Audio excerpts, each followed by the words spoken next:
नमस्कार, स्वराज एक्सप्रेस के खास प्रोग्राम जनता मांगे जवाब में आपका स्वागत है। आपके साथ मैं हूं एसपी त्रिपाठी। पिछले 9 सालों से पदोन्नति का रास्ता देख रहे मध्य प्रदेश के अधिकारी कर्मचारियों को राज्य सरकार जल्द ही बड़ी राहत देने जा रही है। प्रदेश सरकार पदोन्नति में आरक्षण का नियम जल्द ही लागू करने की तैयारी में है। इसके प्रारूप को देखने के बाद मुख्यमंत्री डॉक्टर मोहन यादव के साथ सभी मंत्रियों ने इसमें अपनी सहमति दे दी है। नए प्रारूप में तय किया गया है कि पहले जिनकी पदोन्नति हो चुकी है उन्हें न तो रिवर्ट किया जाएगा और न ही रिटायर हो चुके कर्मचारियों को इसका लाभ मिलेगा।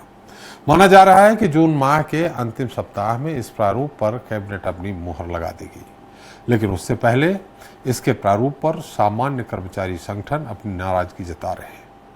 आज इस पर चर्चा करेंगे, लेकिन उससे पहले बात कर लेते हैं छत्तीसगढ़ की, जहां सियासी दलों के नेताओं का भगवान के दर पर शीश झुकाना सियासत का मुद्दा बन गया है। वैसे तो नेताओं का मंदिर या मस्जिद जाना धर्म और आस्था का विषय है, लेकिन मौजूदा सियासत में कई राजनीतिक दल इसे विशेषाधिकार का दर्जा देकर एक दूसरे को नीचा दिखाने में भी नहीं चूक रहे। यूपी में हुए महाकुंभ में कई नेताओं का जाना और न जाना भी खूब सुर्खियां बटोर चुका है। अब ऐसा ही कुछ छत्तीसगढ़ में भी देखने को मिल रहा है, जहां कांग्रेस के एक नेता ने उज्जैन में महाकाल के दर पर सिर झुकाया तो सियासी बयानबाजी शुरू हो गई। आज हम इसी पर चर्चा करेंगे अपने खास पैनल से। आज का मुद्दा है, जब मंदिर पहुंचे तंत्र तब गूंजे सियासी मंत्र।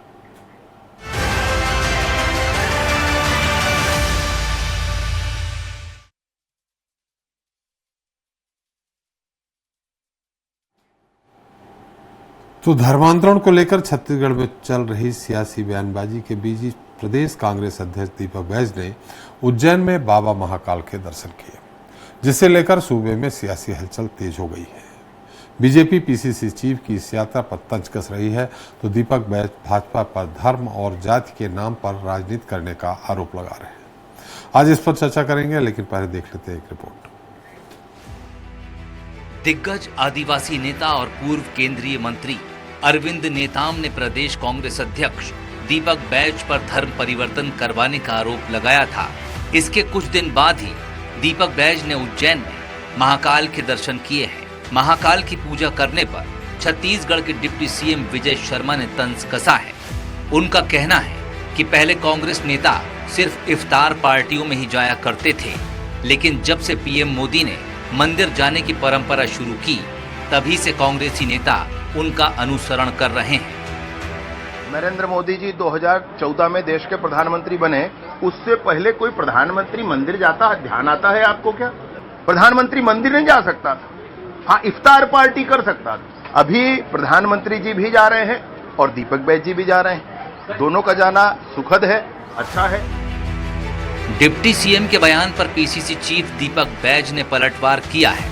बैज का कहना है कि भाजपा नेताओं को सिर्फ धर्म और जाति के नाम पर ही राजनीति करना है। मंदिर जाकर पूजा करने पर भाजपा को तकलीफ क्यों है? मंदिर जाओ तो तकलीफ, मंदिर ना जाओ तो तकलीफ। आखिर भारतीय जनता पार्टी क्या करना चाहती है? इनके विचार क्या है, जरा वो तो बता दो। अब जाति धर्म पे इनको राजनीति करना है तो उसमें दीपक बैज क्या कर सकता है? बहरहाल छत्तीसगढ़ में जाति और धर्म के नाम पर सियासत कोई नई बात नहीं है। पहले भी भाजपा कांग्रेस पर धार्मिक तुष्टीकरण के आरोप लगाती रही है। राज्य में धर्मांतरण के लिए भी कांग्रेस को ही जिम्मेदार ठहराया जा रहा है। खासकर अरविंद नेताम के आरएसएस मुख्यालय के कार्यक्रम में शामिल होकर लौटने के बाद आरोप की राजनीति और भी तेज हो गई है। स्वराज एक्सप्रेस के लिए रायपुर से दिलीप साहू की रिपोर्ट। तो जब मंदिर पहुंचे तंत्र तब गूंजे सियासी मंत्र। इस पर ज्यादा चर्चा के लिए मौजूद हैं ब्रजेश पांडे जी हैं, बीजेपी प्रवक्ता हैं, रुपेश दुबे जी हैं, कांग्रेस प्रवक्ता हैं, के शर्मा जी हैं, वरिष्ठ पत्रकार, और Ajay Tripathi executive editor Swaraj express. आप सभी का इस खास कार्यक्रम में बहुत बहुत स्वागत है। ब्रजेश जी, आप मेरा सवाल सुन पा रहे हैं? आपकी आवाज नहीं आ पा रही मेरे को। अभी आपकी? हाँ जी, अब आ रही। ब्रजेश जी, वो तो ठीक है, दीपक बैज जी ने कहा है कि हम मंदिर जाएं तो आपको तकलीफ है, ना जाएं तो तकलीफ है।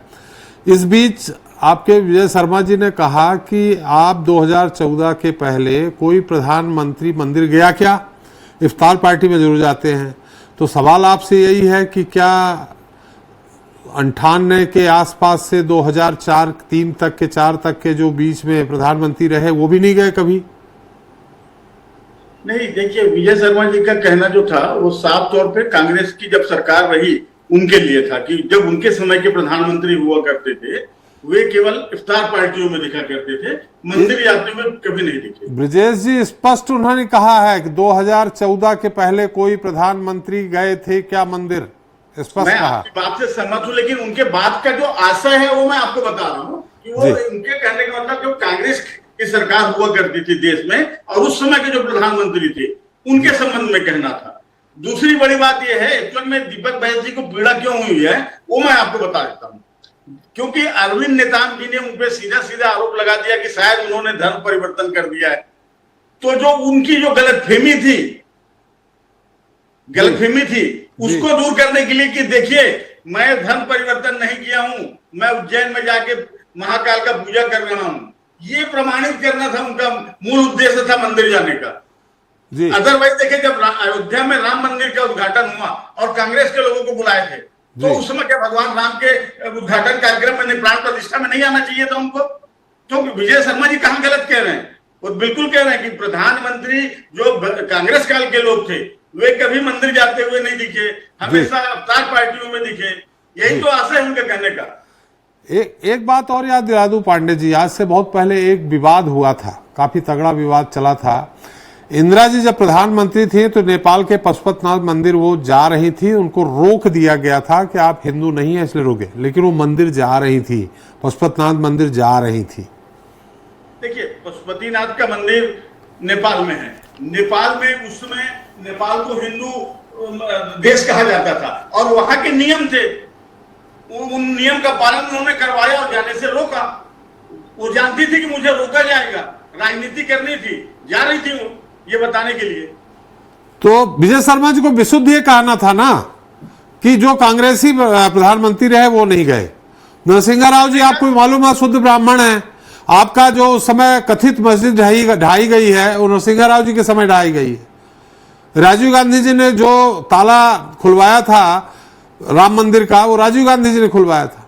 राजीव गांधी जी ने न्यायालय के माध्यम से खुला था त्रिपाठी जी, न्यायालय ने आदेश पारित किया था, उनका कार्यकाल था प्रधानमंत्री का, लेकिन आदेश तो कोर्ट का था ताला खोलने का। जी चलिए हम आपके पास आते हैं, एक बार हम दुबे जी के पास चलते हैं, रुपेश दुबे जी के पास।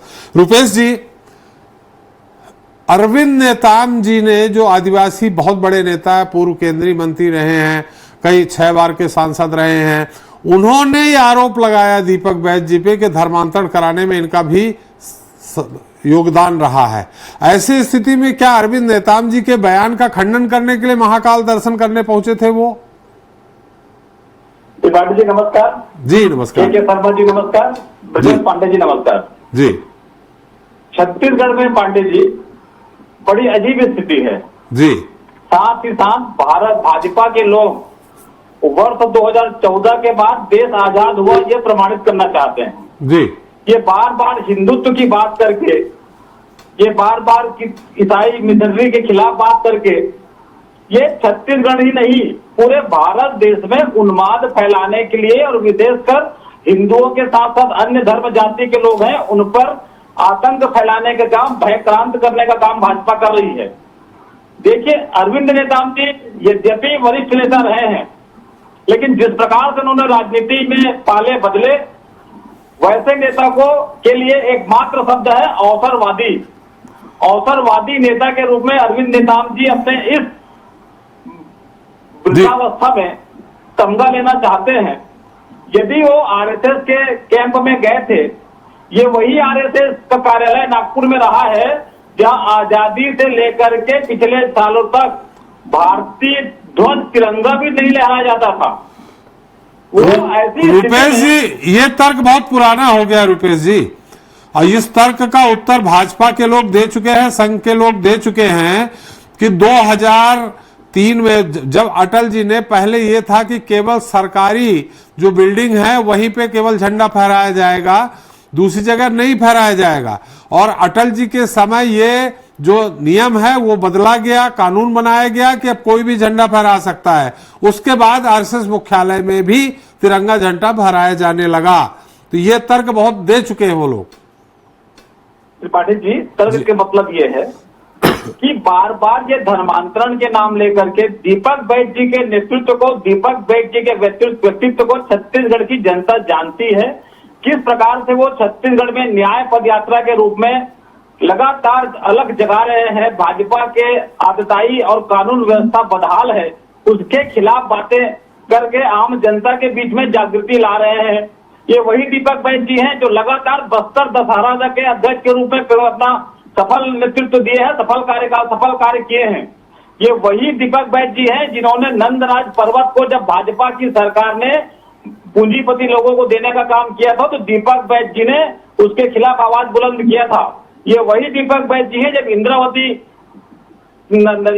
के जब जल प्रवाह पर बाधा उत्पन्न हुई थी तो उन्होंने आवाज उठाया था। लगातार दीपक बैज जी, राजनीति में सत्ता में हम नहीं है, लेकिन आम जनता के हितों के लिए लगातार दीपक बैज जी आंदोलनरत हैं, न्याय पदयात्रा के रूप में कार्य कर रहे हैं, छत्तीसगढ़ में युवा नेतृत्व के रूप में वो उभरे हुए हैं। और ऐसी स्थिति में भाजपा विचलित है, और विचलित अवस्था में यदि मैं महाकाल के दर्शन करने जा रहा हूं तो उसमें ये उसको धर्म से जोड़ते हैं, उसको कन्वर्सन से जोड़ते हैं।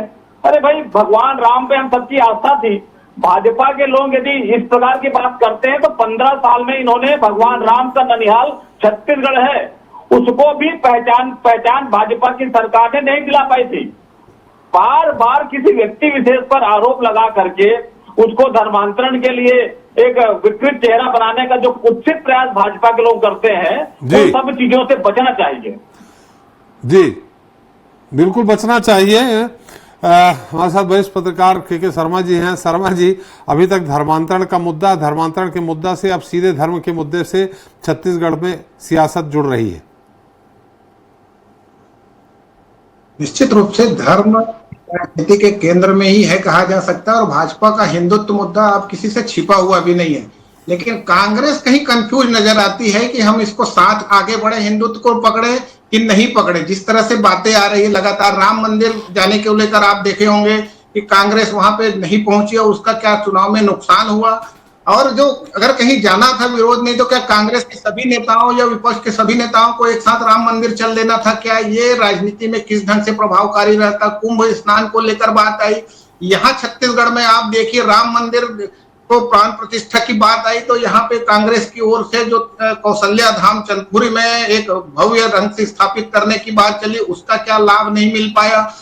बात यहाँ पे आती है कि जो धर्म रक्षिता, इसका तात्पर्य जो धर्म की रक्षा करेगा उसकी रक्षा, हिंदुओं में क्या ये भावना जागृत हो चुकी है कि कौन हमारे हित में? दूसरी चीज जो धर्मनिरपेक्षता की बात आती है, तो क्या धर्मनिरपेक्षता के आड़ में जो तुष्टीकरण को आगे बढ़ता रहा, जिसका नुकसान कांग्रेस को अब हो रहा है? तो देश में जो वर्तमान में जो परिस्थितियां हैं, जैसे मोदी जी को आप लगातार आप देखेंगे कभी शिव के भक्त के रूप में दिखाई देते हैं, काशी में दिखाई देंगे, कभी अभी अयोध्या को तो चल ही रहा है, तो अभी मथुरा लेने की बात हो रही है।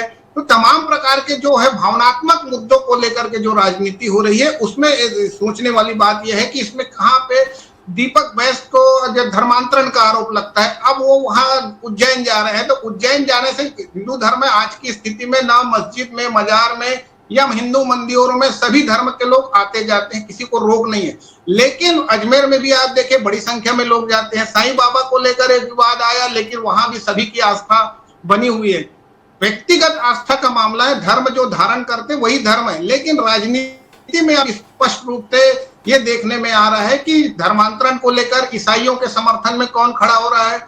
यदि मुसलमानों की बात आती है तो वहां पे लव जिहाद की बात आती है तो वहां पे कोई खड़ा हो जाता है क्या? तो ये जो राजनीति चल रही है वहां कांग्रेस, मुझे लगता है दीपक बैज का राजनीतिक रूप से भी देखें तो एक अच्छा प्रयास है। यदि वो मंदिर में जा रहे हैं और हिंदुओं को या कांग्रेस के कार्यकर्ता जो कट्टर हिंदू भी हैं, तो वो उनको यदि लगता है कि नहीं हमारी पार्टी जो है वो हिंदुत्व से लेकर चल रही है और सभी धर्मों को लेकर चल रही है, बात तो सभी कहते हैं कि सबके साथ सबके विकास की बात जी। लेकिन यहाँ पे जब यदि आते हैं दीपक बैज जी इस रास्ते में आ रहे हैं, आदिवासी को हिंदुत्व है कि नहीं, इस पर छत्तीसगढ़ में विवाद रहा है।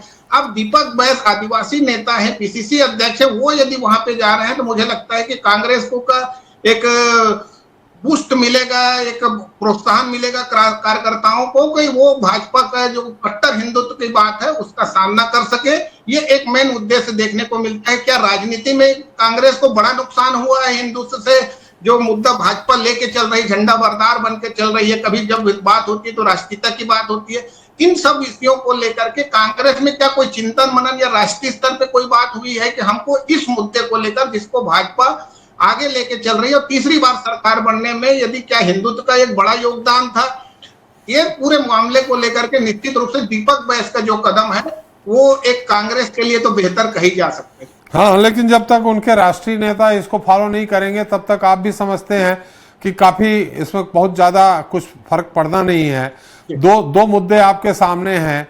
अगर राम मंदिर के शिलान्यास का बहिष्कार नहीं करती कांग्रेस, या कुंभ में ही जाकर के सोनिया जी चली बीमार थी, राहुल जी जाके डुबकी लगा लेते, तो शायद बहुत सारा ये मुद्दा डाइल्यूट कर सकते थे। लेकिन राष्ट्रीय स्तर पे जब तक कांग्रेस में इस तरह की बात नहीं आएगी तब तक दीपक बैज जी से हो सकता है छत्तीसगढ़ में कोई फर्क पड़ जाए, लेकिन ज्यादा फर्क नहीं पड़ेगा। अजय जी, वही हम आपसे जानना चाह रहे हैं, अरविंद नेताम जी का जो अभी हाल ही में जो संघ प्रमुख के पास पहुंचे थे, कार्यालय पहुंचे थे, एक उस उद्बोधन कार्यक्रम में उन्होंने आतिथ्य ग्रहण किया था, मुख्य अतिथि के रूप में पहुंचे थे, और उसके बाद दीपक बैज जी पे आरोप लग जाना कि वो धर्मांतरण के सहयोगी रहे हैं, धर्मांतरण करने वालों के, ये उसी का प्रतिफल है क्या? स्वाभाविक रूप से उसी का प्रतिफल है। और सबसे महत्वपूर्ण मुद्दा इसमें यही जो शर्मा जी बात कर रहे थे कि उसको थोड़ा आगे बढ़ाना चाहूँगा कि कांग्रेस को बहुत देर बाद समझ में आया कि उसको किस ट्रैक पे जाना है। कांग्रेस को जो बड़ा नुकसान हो गया, तब कांग्रेस को ट्रैक समझ में आ रहा है कि इस ट्रैक पर, जिस ट्रैक पर गाड़ी चल रही है उस ट्रैक पे ही आगे बढ़ना पड़ेगा। और धीरे धीरे कांग्रेस बढ़ा रही। पर जो बात आप एसपी साहब कह रहे हैं कि उनका जो हाई कमान है वो आज भी उस मुद्दे पर पता नहीं क्यों मन महसूस के रह जाता है। और जब तक उसका सपोर्ट नहीं मिलेगा तब तक दीपक बैज जी का जो प्रयास इस तरह का, चाहे भूपेश बघेल जी का हो, दीपक बैज जी का, या हिंदुस्तान के किसी भी स्टेट में कांग्रेस का अपना प्रयास होता है, वो बहुत ज़्यादा फलदायी मुझे लगता नहीं दिखता। क्योंकि आखिरकार फैसला तो ऊपर वालों को लेना है। तो इसलिए ऊपर वालों को सहमत होना पड़ेगा कि जिस ट्रैक पर दीपक बैज या भूपेश बघेल जा रहे हैं, या कनकुरी की जो बात वो कह रहे थे, कनकुरी में माता कौशल्या का मंदिर निश्चित रूप से कांग्रेस ने डेवलप करा, लेकिन कांग्रेस को जो अपनी भाषा में कहें मीडिया तो सेल नहीं कर पाई, जबकि बीजेपी तुरंत कर लेती है। तो मुझे लगता है कि दीपक बैज जी का कदम अच्छा है, लेकिन इस कदम का मैसेज पूरी कांग्रेस को देना पड़ेगा, तब बीजेपी को एकदम जो बीजेपी का जो आरोप रहता है उस आरोप का काट हो पाएगी, और तभी शायद कांग्रेस को कुछ लाभ मिलेगा। जी रुपेश जी, आपने सुन लिया कि कांग्रेस को तब ही लाभ मिलेगा जब आपके राष्ट्रीय स्तर पे भी इस पे चिंतन होगा। मैंने कहा था शर्मा जी से, कह रहे भाई राम मंदिर शिलान्यास हो रहा, सब कुछ सारी चीजें हो रही है, आप क्यों, किस कारण आपने बहिष्कार किया कि हम नहीं जाएंगे? सारे दुनिया के लोग, कर्नाटक, महाराष्ट्र, हर जगह से लोग पहुंचे। हालांकि बहुत सारे लोग, हम जैसे लोग भी थे जो पहुंच ही नहीं पाए वहां तक, रास्ते से लौट आए, लेकिन राहुल जी जाते तो उनको वीआईपी ट्रीटमेंट मिलता, वो डुबकी लगाने, और फिर जनेऊ पहन लेते हैं कभी कभी ऊपर से। तो ये जो आधी सोच है हम लोगों की, एक भाषा का अध कचरा, वो फिर किसी काम के नहीं रह जाता। रुपेश जी, देखिए, कांग्रेस जब राम मंदिर के समय, राम मंदिर शिलान्यास का जब अवसर आया था जी, तो कांग्रेस के प्रत्येक नेता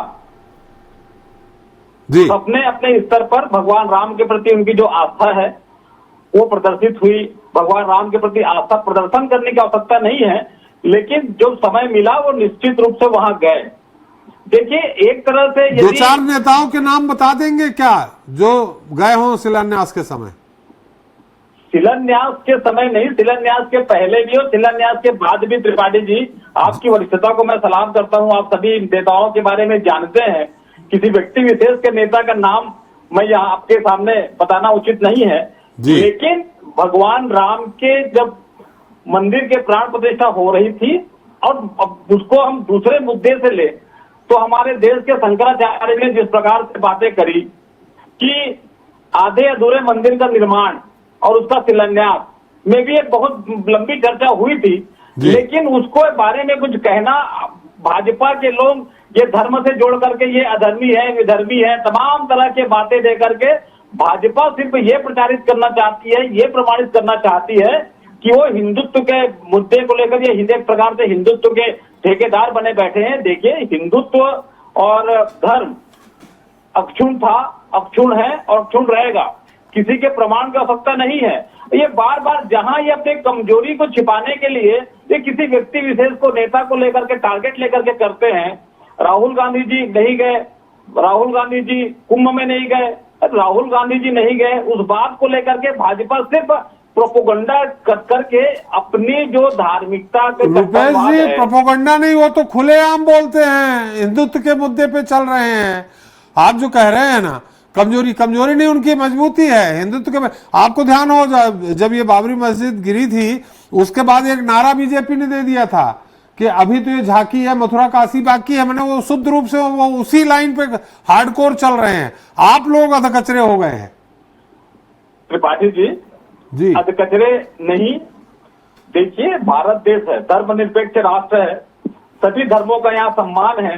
लेकिन मैं फिर से कहना चाहूंगा, जिस प्रकार से भाजपा के लोगों का जो कृत्य है, भाजपा जिस प्रकार से चल रही है, आने वाले दिनों में एक धर्म, आपसी धर्म के प्रति जो एक दूसरे के प्रति वैमनस्यता की भावना भी कहीं ना कहीं घर करती है।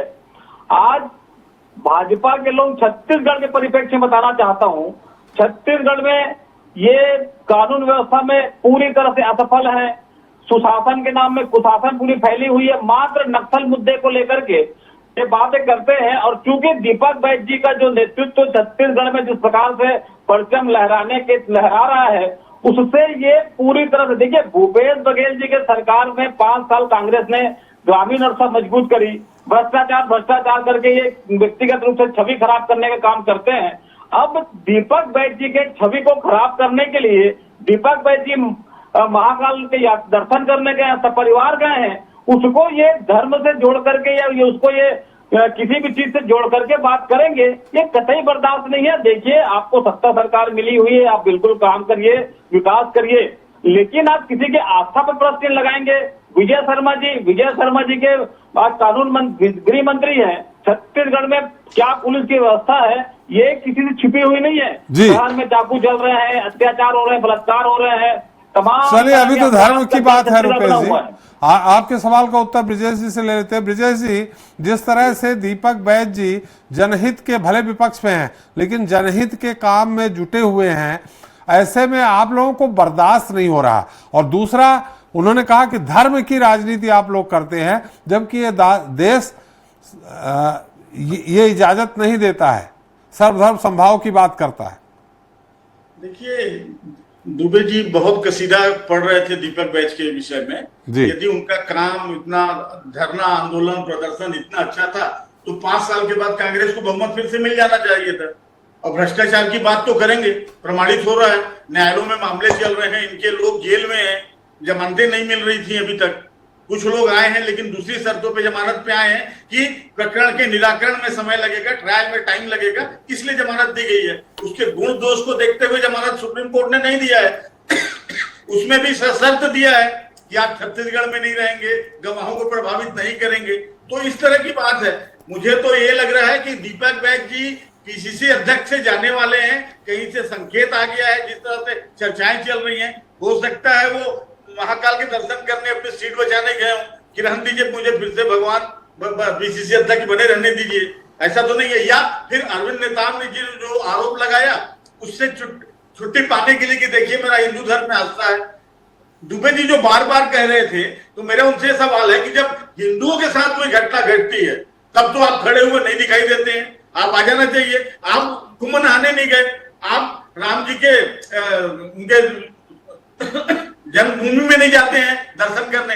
तो ये सारी चीजें प्रश्न उठाती हैं। राजनीतिक तुष्टिकरण का आरोप भाजपा ऐसे ही नहीं लगाती कांग्रेस पे। आप स्पष्ट करते हुए दिखते हैं, एक साइड खड़े हुए दिखते हैं। हिंदुत्व की तरफ कब खड़े होते हैं आप जी? क्योंकि राहुल गांधी नाराज हो जाएंगे, सोनिया गांधी नाराज हो जाएंगी, इस चीज को ध्यान में रखते हुए आप लोग खड़े ही नहीं होते हैं। नहीं तो आइए हमारे साथ खड़े हुए हिंदुत्व के मुद्दे पे, आप भी आइए। किसने रोका है आपको हिंदुत्व में आने के लिए?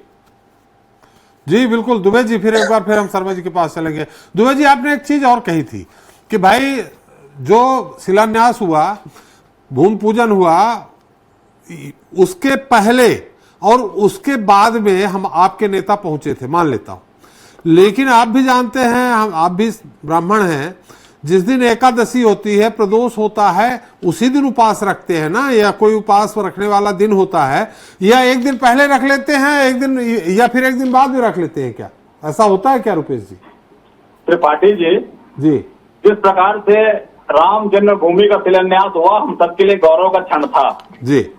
उसके बाद 1 वर्ष के बाद वर्षगांठ बनाने की भाजपा ने बड़ी बड़ी बातें करी। भाजपा का एक भी नेता और तो और छत्तीसगढ़ में वर्षगांठ के रूप में कहीं कोई कार्यक्रम आयोजित नहीं किया गया, मंदिरों में दीपक और या फिर रोशनी नहीं की गई। ये भाजपा का चाल चरित्र और चेहरा है जी। भाजपा बार बार, मैं ऐसे ही नहीं, जिस प्रकार से ब्रजेश पांडे जी बोल रहे हैं, दीपक भाई जी कसीदे गढ़ रहे हैं, छत्तीसगढ़ में आप देख लीजिए छत्तीसगढ़ में किस प्रकार की व्यवस्था है सरकार की, ना तो मोदी की गारंटी। यहाँ तो स्वास्थ्य जो अभी जो दुर्घटना के लिए है कैशलेस ट्रीटमेंट स्कीम 5 मई से घोषणा कर दी गई है, छत्तीसगढ़ में आज तक लागू नहीं हुआ है और स्वास्थ्य मंत्री 22 तारीख को प्रेस कॉन्फ्रेंस करके बोलते हैं छत्तीसगढ़ में लागू हो गया। तो आम जनता के लिए, हित के लिए काम नहीं करेंगे, सिर्फ जनता को धर्म के नाम पर, धर्म को नक्सलवाद के नाम पर, जनता को सिर्फ योजनाओं, प्रधानमंत्री आवास के नाम पर गुमराह करने का काम करती है। और अपने राज धर्म से, विजय शर्मा जी स्वयं अपने राज धर्म से भटके हुए हैं, वो कम से कम धर्म की बात ना करें। शर्मा जी, ये मुद्दा कुछ राजनीति में कितना प्रभावी होगा जो अभी अभी नया सिरे से चल पड़ा? और अरविंद नेताम जी के, ये तो नहीं कह सकते कांग्रेस उन्होंने बहुत पहले छोड़ दी थी कि बीजेपी में आ जाने से, पलटी मार देने से बीजेपी को कितना फायदा होगा, लेकिन अरविंद नेताम जी का जो इस समय पे रुख है उससे भाजपा को कितना फायदा होगा, खासकर आदिवासी बेल्ट में? निश्चित रूप से आरएसएस के निचले स्तर पर जिस ढंग से काम करती है आदिवासी क्षेत्रों में, वहां एक आदिवासी लीडर इस स्तर का यदि मिल जाता है साथ में, तो धर्मांतरण को लेकर जो मुद्दे वहां पे उठ रहे हैं और जिस तरह से दीपक बैस पर उन्होंने हमला किया है, तो ये एक बड़ा भाजपा के लिए लाभकारी हो सकता है, क्योंकि अनुसांगिक संगठन है बीजेपी आरएसएस का, तो इसका लाभ तो राजनीतिक लाभ तो भाजपा को ही मिलेगा। दूसरी चीज यह है कि धर्म को महत्वपूर्ण है, तभी तो भाजपा ने यहाँ पे शक्तिपीठ परियोजना मोदी की गारंटी में शामिल किया है और श्री राम लला दर्शन योजना शामिल करने के साथ ही साथ जो बुजुर्गों को मुख्यमंत्री दर्शन योजना के तहत धार्मिक स्थलों का दौरा करा रहे थे, ये सब मुद्दे तो आ चुके हैं क्लियर। यहाँ मैंने फिर से कहा कि कांग्रेस को स्थिति स्पष्ट करना है कि जो सबको लेके चल रहे हैं, वहां जो तुष्टीकरण का आरोप लग रहा है वो कहां तक के इनके लिए उचित है। क्या धर्म को लेकर राजनीति में अभी जाने से दीपक बैस जी कर रहे हैं, इसको राष्ट्रीय स्तर पर सभी नेता इसको स्वीकार करेंगे और भाजपा के लिए एक चुनौती पेश कर सकते हैं। क्या महंगाई बेरोजगारी अपनी जगह है, लेकिन जनता को लगता है यदि एक बार ऑपरेशन सिंदूर हो जाता है, सर्जिकल स्ट्राइक हो जाता है, तो हमको 15 लाख मिल गया, इस तरह से बयान आने शुरू हो जाते हैं भाजपा कार्यकर्ताओं की ओर से। तो ये जो जनता के बीच जो प्रभाव जाता है, क्या ये धर्म जो एक बड़ा विषय हो चुका है, महंगाई बेरोजगारी तमाम विकास के मुद्दों के ऊपर जी, पर कांग्रेस को भी चिंतन करना चाहिए। जी शर्मा जी, क्या आपको नहीं लगता कि जिस तरह धर्मांतरण का मुद्दा वहां उठा है, वो मुद्दा सीधे सीधे हिंदू बनाम क्रिश्चियन हो गया है और कांग्रेस क्रिश्चियन ईसाइयों के पाले में खड़ी दिख रही है और बाकी जो शेष हिंदू हैं वो उनकी तरफ भाजपा पाले में खड़ी दिखाई दे रही है? क्या आपको नहीं लगता इस तरह का? कांग्रेस ने कभी ये चीज स्पष्ट नहीं कहा है, किसी नेता ने नहीं कहा है। कांग्रेस तो ये कहना है कि आप धर्मांतरण रोकिए, कड़े कानून लाइए, लेकिन इसके नाम पर राजनीति करते हैं। कितने लोग धर्मांतरित हुए, कितने लोग आपके, कांग्रेस का तो आरोप है कि ये भाजपा शासनकाल में ज्यादा यहाँ पे धर्मांतरण हुआ है, ज्यादा धार्मिक स्थल बने हैं ईसाइयों के, इस प्रकार के बातें आती है। लेकिन कांग्रेस को भाजपा के ऊपर दोनों में जब यदि प्रतिस्पर्धा की बात आएगी हिंदुत्व में, तो भाजपा कहीं आगे नजर आएगी ये लगता है। और कांग्रेस को जो धर्मांतरण के विषय है उसमें स्पष्ट खुल करके सामने आने की आवश्यकता है। भाजपा के तो बहुत सारे दिलीप तिजुदे से लेकर के तमाम नेता धार्मिक क्षेत्रों में आप देखेंगे पैर धो के वो घर वापसी का अभियान चलाते रहते हैं। तो गिरजाघर निर्माण को लेकर छत्तीसगढ़ में सबसे बड़ा गिरजाघर यहाँ पे जसपुर में है, मुख्यमंत्री उस क्षेत्र से आ रहे हैं। कहने का तात्पर्य कि धर्मांतरण मुद्दा है, लेकिन यहाँ पे आदिवासी क्षेत्रों में, आदिवासी बहुल क्षेत्र में कांग्रेस की इस मुद्दे को लेकर किस रूप में सामने आती है। और जो धर्म का मुद्दा चल रहा है, जैसे जो जो योजनाएं अभी भाजपा मोदी की गारंटी के तहत ले गए, भूपेश बघेल जो कौशल्या माता योजना लाए थे, उससे क्या भाजपा को ब्रेक लगा है? ये सब विचार कांग्रेस के लिए है कि हिंदुत्व के मुद्दे पर कांग्रेस कहां खड़ी है, प्रमुख सवाल यहाँ पे है। जी अजय, जैसे आपने कहा इसके पहले कि कांग्रेस काम करती है लेकिन उसको बेच नहीं पाती, भुना नहीं पाती। कौशल्या माता का मंदिर, राम बदगम का, ये सब भूपेश सरकार के समय हुए। और भाजपा में क्या हुआ, कुछ याद आ रहा छत्तीसगढ़ में कि भाजपा सरकार के समय कोई धार्मिक स्थल का उन्नयन हो बड़ा, या कोई ऐसा काम हो जो हिंदू धर्म की आस्था से जुड़ा हो? ऐसा कोई दिखाई नहीं पड़ता, लेकिन बीजेपी लगातार कम। लेकिन जिस कौशल्या माता के मंदिर की बात और राम पथ गमन मार्ग को भी कांग्रेस सरकार ने ठीक किया, जबकि उसका जो प्लान था वो बीजेपी सरकार में सोचा गया, लेकिन प्लान को एग्जीक्यूट किया कांग्रेस सरकार ने, पर कांग्रेस को केस नहीं कर पाई। दूसरी बात जो शर्मा जी कह रहे थे, बहुत अच्छी बात उन्होंने कही कि मतलब उसको मैं टेक्निकल भाषा में कहूँ तो कि कांग्रेस बहुत अच्छा प्ले करती है, लेकिन प्लेइंग टाइम गलत होता है। अगर 15 लाख वाली बात, जैसा उन्होंने कहा कि सिंदूर, ऑपरेशन सिंदूर की सफलता पर या तो चुप रहिए या समर्थन में बोलिए। उस समय जब आप बात करेंगे कि 15 लाख आए क्या, या मोदी सरकार बतौलेबाजी करती है, तुगलबाजी करती, तो जनता जो आपके साथ खड़ी होनी चाहिए थी वो भी आपके विरोध में खड़ी हो जाएगी। तो कांग्रेस के सभी वही राहुल जी के साथ प्रॉब्लम वही है कि बहुत अच्छा खेलते हैं लेकिन कई बार गलत स्ट्राइक कर देते हैं, और वो गलत स्ट्राइक कांग्रेस को बहुत महंगी पड़ जाती है। जी चलिए, तो बहुत बहुत धन्यवाद ब्रिजेश पांडे जी आपका, रुपेश जी आपका, के शर्मा जी आपका हमारे साथ जुड़ने के लिए और अपना समय देने के लिए। तो आज हमने चर्चा की छत्तीसगढ़ में हो रही सियासत की, जहां धर्मांतरण के आरोपों के बीच कांग्रेस नेताओं के मंदिर जाने को लेकर भी सियासी बयानबाजी हो रही है। वैसे ये कोई पहला मौका नहीं था जब दीपक बैज ने उज्जैन में महाकाल के दर्शन किए हों। बैज इससे पहले भी महाकाल के दर्शन कर आशीर्वाद ले चुके हैं, लेकिन सियासत में आस्था भी कब मुद्दा बन जाए इसकी कोई गारंटी नहीं। बहरहाल दीपक बैज ने खुद पर लगे आरोपों का जवाब दे दिया है, लेकिन सियासत में ऐसी बयानबाजी कब रुकेगी ये सवाल अनुत्तरित है। ये तो रही बात छत्तीसगढ़